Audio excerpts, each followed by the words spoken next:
Welcome everyone to the battle between Javokhir Sindarov and Anish Giri at the Super Chess Classic 2026.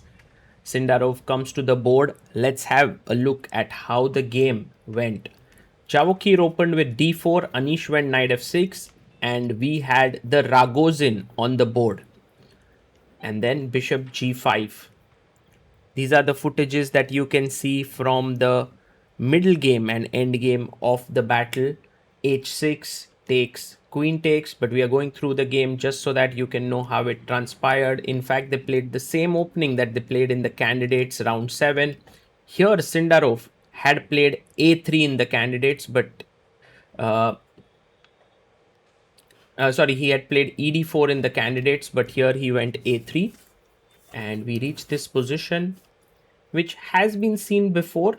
In fact, here after queen d6 and d5, black had played bishop a4 in one of the games.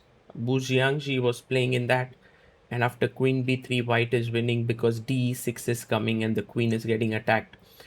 But bishop d5 was correct choice by Anish. Takes. The only issue that Anish faced here is that there's a mate here, so he could have played queen c3, but he went knight f6, and he had to defend this slightly inferior position with these double pawns, but he had a very nice bishop. So a4, and he went a5, and this move g4. The idea is that at some point you can clamp down on the f5 square, but Anish did not want it at all. He played this, brought and activated his king up, and it did feel like white had some pressure in the position, but this was a very good idea by Anish to get his bishop into the heart of the position, and then here he managed to get complete control. And here Anish began his very interesting operation: bishop f2, knight f4, bishop h4, knight h5, and he gave up the bishop to get this position where knight and rook versus rook. And you can see how he gives back the pawn, and now both the players are smiling and they agree to a draw, but it was not here. They actually played I think Anish jokes about this, which he talks later in the interview. You can check it out. But you can see how Anish is defending with the rook here. It's a little bit tricky, but it's not so difficult. You keep the rook behind the king. You make sure that your own king is not pushed back, and you keep giving checks at the right time. So you can see that the black king is right into the center. And they kept playing on and on. Javokhir, of course, had no reason to accept a draw. And this is where Anish lost a bit of his focus, which allowed Javokhir to cut his king to the last rank, which generally you don't want it to happen. And then the players agreed to a draw here. Anish now has 2.5 points. His win against Alireza yesterday and 3 draws. Fans waiting for well over 5 hours, I believe, just to get a sign of Anish Giri and Sindarov. And look at Anish there. He has so much energy. Giving autographs to all the youngsters. And this is the beautiful thing about Grand Chess Tour. Wherever it goes, it gives an opportunity to the youngsters of that place to meet the top players, to get a picture. And this can be always a life-changing experience. Let's hear what Anish has to say about the game. Anish, today you drew against Sindarov, and up to almost 20th move, the bishop takes c5. Were you aware that that was a game that was played between Bagjung and Bo Jiangyi? Yeah, I was playing Schengen that Masters. Yeah, I was playing that tournament. Yeah. After d5, he went bishop a4, which is a losing blunder. But I think what I did is supposed to be completely equal. I think I might have played a little inaccurate in the end game because it got a little bit unpleasant.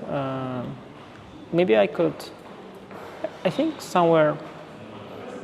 It's not clear, I want to trade queenside pawns, to make it to simplify. At the same time, b4 pawn is the weakness that he has. Maybe it's more principle to keep those pawns, play like a6, rook d5, f5, try to get that, and then bishop reroute to this c7, d6. But I thought that it is not really the right way to play in slightly worse position. Like, maybe it's not even slightly worse, but I don't know. Yeah, I thought it's just sort of you should just simplify. But then I got a bit clumsy. I underestimated a few things. I mean, I think I was okay. At least I was happy to get after g4. I was happy to get f5. I thought, but then he was still. There were some tactics, and it was a little unpleasant at some point. And there were a lot of knight forks in the air. My bishop on a5 is not perfect, but once I got it back to d4, c5, and so on, I felt I'm doing well again. I think he should have maybe gone knight e3 directly instead of h3. I thought h3, h5 is good inclusion for me. But okay, I guess. I mean, it should be well within the drawing margin still, but yeah, it got a bit unpleasant. How did you approach today's game? I thought both of you were, well prepared in this theoretical. Well, he played the similar variation as he did in the candidates. Actually, I didn't really expect him to repeat it fully. Otherwise, I would have been maybe a bit more precise. Okay, I remember this game of Busanji, and I remember the equalizer anyway, but could have gone maybe a little bit smoother. But I didn't expect him to do it again. I mean, I expected him to do something similar, but not just exact same line, pretty much. So, but yeah, it was still quite fresh in my memories. It was kind of fine. But yeah, it was. I mean, to be honest, if you draw like that, it's fine. It's not a pleasant game, but if it's a draw, it's you're happy. And at the end, we saw you were also laughing and smiling, Yeah, because he was. The thing is that I think I can avoid getting cut off on the back rank, and I managed against Vidit to avoid that. And here I was also managing for so long, but then he let me out so much that I lost my alertness. At some point, I need my rook in the corner to be able to give a check, and I slightly lost that moment. And then he was able to cut me off on the 7th rank, which is still completely drawn. But it was like, I felt like, unfortunately, he still got the moral victory of the game, because for the last 50 moves, we were fighting the battle of not getting cut off, and he won. So I was a little annoyed there, but okay, it was more of a joke, of course. I was actually about to say, before I just saw the game, and I was like, it would be a relatively shorter game compared to straight, but this also went on like 100 moves. Talking about yesterday, that game was crazy. What happened in the end? What was your emotions? Just one move blunder after that. Yeah, no, I mean, it was crazy because I'm a little better for a while already, and then I lost control, and I think he got very ambitious already at that point, rightly so. Only black can be better. But then at some point I don't know at what point he switched from trying to win to trying to draw.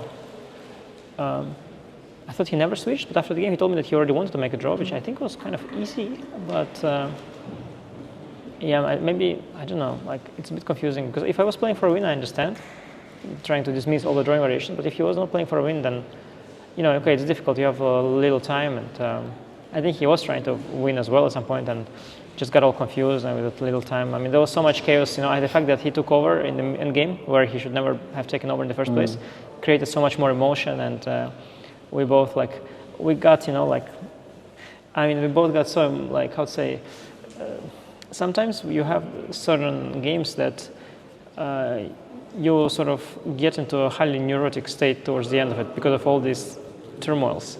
And so by the end, we were really we were both very shaky, and he also had a lot of time.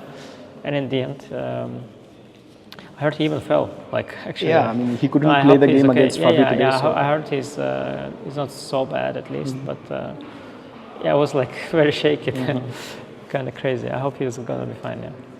And how do you analyze your performance, say, up to fourth round in this tournament? I mean, I was very fortunate, of course, against Alireza. It's okay. I think it's not so much to analyze. I'm too old for this. When you're a child, maybe you should analyze your first super tournament, every count, what you deserve. But I've been doing it for too long. I mean, sometimes you're lucky, sometimes you're not lucky.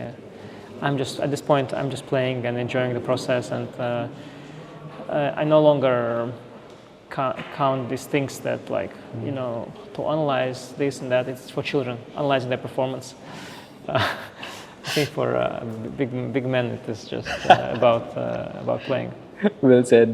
Great game today, and I wish you all the best. Thank you very much.